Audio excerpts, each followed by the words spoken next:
Three host nations, one home World Cup. And after just one game each, the picture is already a lot clearer and a lot more dramatic than anyone expected. One of these teams looked like a genuine threat to go deep. One of them is already in trouble. And one of them is exactly who we thought they were. I called all 12 groups before this tournament started, including the result that just embarrassed Canada on home soil. So let's do this properly. USA, Canada, Mexico. How far does each one actually go? Ranked worst to first.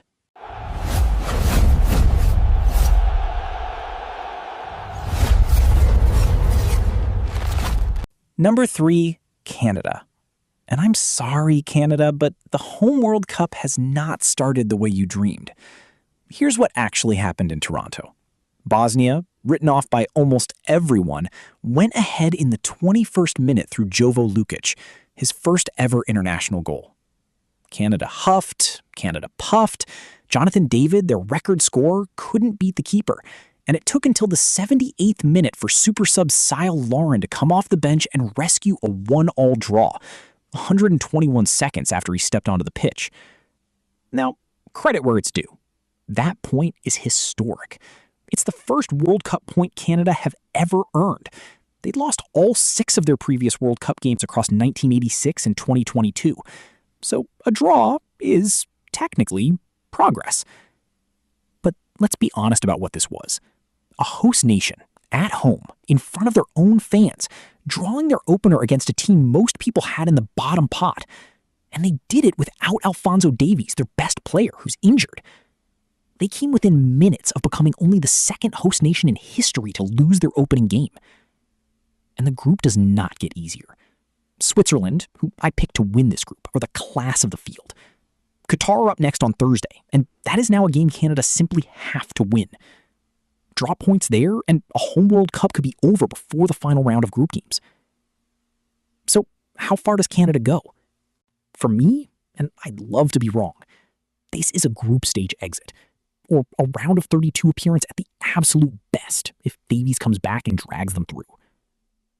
The fairy tale is still alive, but on the evidence of Game 1, Canada are the host nation in the most trouble. Full stop. Number 2, Mexico. And honestly, they're the hardest of the 3 to read because their opening game turned into total chaos. Picture it, the Azteca, the first stadium in history to host 3 World Cups, 80,000 fans, Shakira and Bocelli at the opening ceremony, and Mexico kicking off the entire tournament. Julian Quiñones scores the first goal of the World Cup after 9 minutes. Raul Jimenez, back from the wilderness, makes it 2. Comfortable, right? Except the game produced 3 red cards. 3. That's a World Cup opener record. There were only 4 red cards in the entire 2022 tournament. South Africa had 2 men sent off and finished with 9. Mexico had one of their own dismissed too. So yes, Mexico won 2-0, their first ever win in a World Cup opener after 8 attempts. But they beat 9 men for a big chunk of that match, which makes it really hard to know how good they actually are. Here's what we do know. Mexico at a home World Cup is a serious thing. The crowd, the history, the pressure, it lifts them. But Group A has a sting in it. South Korea, who beat Czechia on day 1 and looked sharp, are up next on Thursday. That's the real test. Win it, and Mexico cruise into the knockouts as group winners. Slip up, and suddenly it's nervy.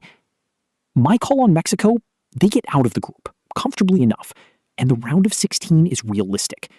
Beyond that, it depends on the draw. They are exactly who we thought they were before this tournament.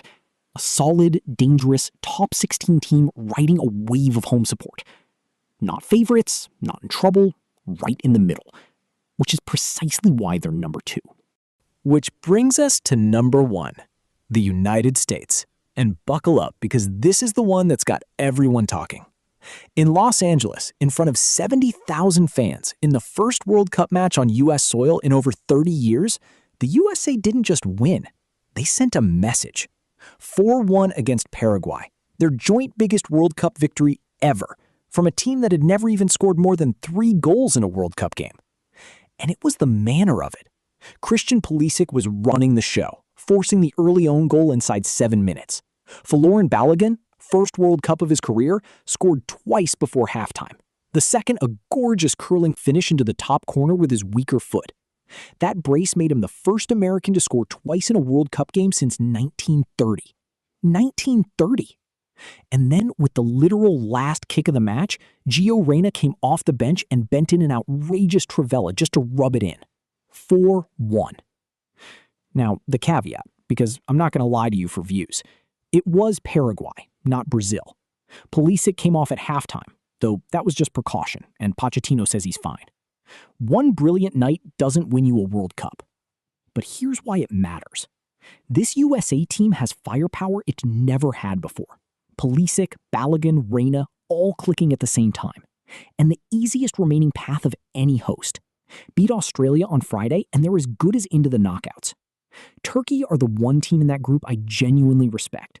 But on this evidence, the USA should win Group D walking. So how far does the USA go? I'm going to say it. This is a team that can reach the latter stages of their own World Cup. A quarterfinal is the floor if they keep this up. And at a home tournament with this crowd behind them and this attack in form, do not rule out a run to the semis. There were national outlets already running 13 stats that prove the USA win the whole thing. I won't go that far. But of these three hosts, the USA are clearly, comfortably number one. And they might just be one of the stories of the entire tournament. So there's your host nation power ranking after match one. Bottom to top. Canada, who are in real trouble and might not survive the group. Mexico, dangerous but hard to read. A solid bet for the last 16.